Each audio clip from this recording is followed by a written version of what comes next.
আজি 3 দিন আগত গুৱাহাটী হাইকোৰ্টে দিয়া অৰ্ডাৰ যেটো অৰ্ডাৰত আছে যে কোনো পক্ষই কোনো ধৰনেৰ কাম কৰিব নোৱাৰিব তেনেস্থলত পুলিচৰ সন্মুখত এই ভূ মাফিয়া দলটোৱে কেনেকৈ কি শক্তিৰ আধাৰত তেওঁলোকৰ হাতত কি অদৃশ্য শক্তি আছে গতিকে মই অসমৰ গৃহমন্ত্ৰীৰ দায়িত্বত থকা মুখ্যমন্ত্ৰী মহোদয়ক অনুৰোধ কৰিছো যে উচ্ছেদিত মানুহক সংস্থাপন কৰাৰ কাৰণে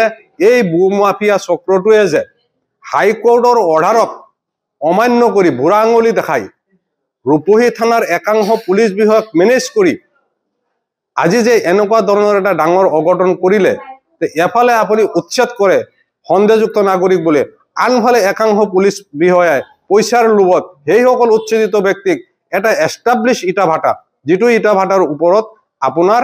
গুৱাহাটী হাইকোৰ্টৰ অৰ্ডাৰ আছে যে কোনো পক্ষই কাম কৰিব নোৱাৰিব এনেকৈ ষ্টেটাছটো মেইনটেইন তে সেই অৰ্ডাৰ থাকাৰ পিছত আৰু সেই অৰ্ডাৰৰ copy A to Z record মই ৰূপহী থানাত দিছো এজাহাৰৰ লগত তাৰ পিছতো ৰূপহী থানাই মোৰ এজাহাৰক কোনো গ্ৰাহ্য নকৰি গুৱাহাটী হাইকোৰ্টৰ অৰ্ডাৰক কোনো ধৰণৰ বুঢ়া আঙুলি দেখুৱাই তেওঁলোকে কোনো ষ্টেপ লোৱা নাই আৰু পুলিচৰ আগত সম্পূৰ্ণ বাটাটো তছনছ কৰি ভাঙি পেলাইছে আৰু মই ধীৰতাৰে ক'ব বিচাৰো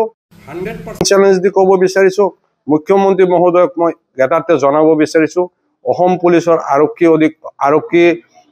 ডিজিপি সাহেবক মই গেটাতে জনাব বিচাৰিছো যে আজি এই ভূ মাফিয়া পাৰ্টিয়ে আজিৰ পৰা সমাদুৰি মোৰ তাত সেভাৰেলছ টাইম উচ্ছেদিত আপোনাৰ উৰিয়ামগাডৰ উচ্ছেদিত মানুহক লৈ মোৰ লগত মিটিং কৰিছে মোক 3.5 কোটি টকাৰ প্ৰলোভন দিছে যে তেওঁলোকক ইয়াত সংস্থাপন কৰিব লাগে 2-300 পৰিয়ালক বহাব লাগে কেছটো উদ্ৰ কৰিব লাগে কিন্তু মই কৈছো নহয় গুৱাহাটী হাইকোৰ্টত কেছ চলি থকা অৱস্থাত মই কোনো সিদ্ধান্ত ল'ব নোৱাৰো যিসকলৰ উচ্ছেদিত ব্যক্তি তেওঁলোকৰ যদি উপযুক্ত প্ৰমাণপত্ৰ আছে তেওঁলোকতো অসমৰ যিকোনো জায়গাত মাটি কিনিব পাৰে ইয়াতে মাটি কিনিব লাগিব তাৰতো কোনো মানে নাই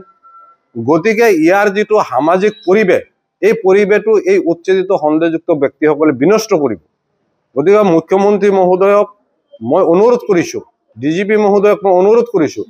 নগাঁও জিলাৰ উপায়ুক্ত ডিসি সাহেবক মই অনুৰোধ কৰিছো আৰক্ষী অধীক্ষকক অনুৰোধ কৰিছো যে আপোনালোকে বিষয়টো তদন্ত কৰক যদি হাইকোৰ্টৰ অৰ্ডাৰ থাকাৰ পিছত এনেকুৱা ভূ মাফিয়াৰ হাতত কি শক্তি আছে যে তেওঁলোকে দিন দুপৰত থানাৰ পৰা 1 কিলোমিটাৰ আঁতৰত থকা এটা বিহাল অনুষ্ঠান মানে যেটো ইন্ডাস্ট্ৰি ব্ৰিক্স ইন্ডাস্ট্ৰি যত 4-5 হাজাৰ মানুহে কৰ্ম কৰি খায় সেই ভূ মাফিয়াক লগত লৈ মিতিৰালি কৰে এই ভূ মাফিয়া থানাত আহি বহি কথা পাতে চা খায় কিন্তু এতিয়ালৈকে সেই ভূ মাফিয়া কেইজনক কিয় এৰেষ্ট কৰা নাই তাৰ কাৰণটো কি ৰহস্যটো কি আপুনি এফআইআৰ হতে যিসমূহ আপোনাৰ হাইকোৰ্টৰ অৰ্ডাৰ হেখিনি গাঠি দিছিল সব গাঠি দিছো মই হাইকোৰ্টৰ বৰ্তমান ষ্টেটাছ কি হেতু মই তেখেতসকলক দিছো মই কৈছো যে হাইকোৰ্টে কি কৈছে আপোনালোকে চাই ৰাখক মই হাইকোৰ্টতো যাম হাইকোৰ্টক তেওঁলোকে অবমাননা কৰিছে হাইকোৰ্টৰ অৰ্ডাৰক তেওঁলোকে বুঢ়া আঙুলি দেখুৱাইছে না মোৰ তাত আছে মোৰ এখতিয়াৰত আছে কিন্তু বাটা যিদিনাখন গুৱাহাটী হাইকোৰ্টে অৰ্ডাৰ দিছে যে কোনো পক্ষই চলাব নালাগে সিজনৰ আধাতে মই বাটা ত্যাগ ষ্টপ কৰি দিছো চলোৱা আৰু শুনক আৰু এটা কথা কৈছো মোৰ ভাটা যেতিয়া মই ষ্টপ কৰিছিলো তেতিয়া মোৰ বাটাত মজনু চকীদাৰ ৰাখিছিলো আব্দুল ৰশিদক চকীদাৰ ৰাখিছিলো আৰু সিৰাজুল মোৰ এমপ্লয়ি আছিল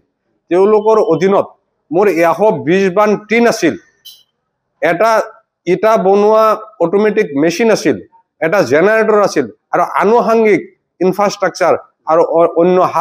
সামগ্ৰী আপোনাৰ মিলাই মোটামুটি কমপক্ষে 50 লাখ টকাৰ বস্তু আছিল এই 50 লাখ টকাৰ বস্তু ৰাতাৰাতি ৰিয়াজুল হক সুভাষ দাস আব্দুল ৰশিদ মজনু মৰল আৰু সিৰাজুলে আত্মহাত কৰিছে চুৰি কৰিছে বিক্ৰী কৰি তাৰ পিছত ইটা বাটাৰ চিনচাপ নাইকিয়া কৰাৰ কাৰণে মিৰান চিমনি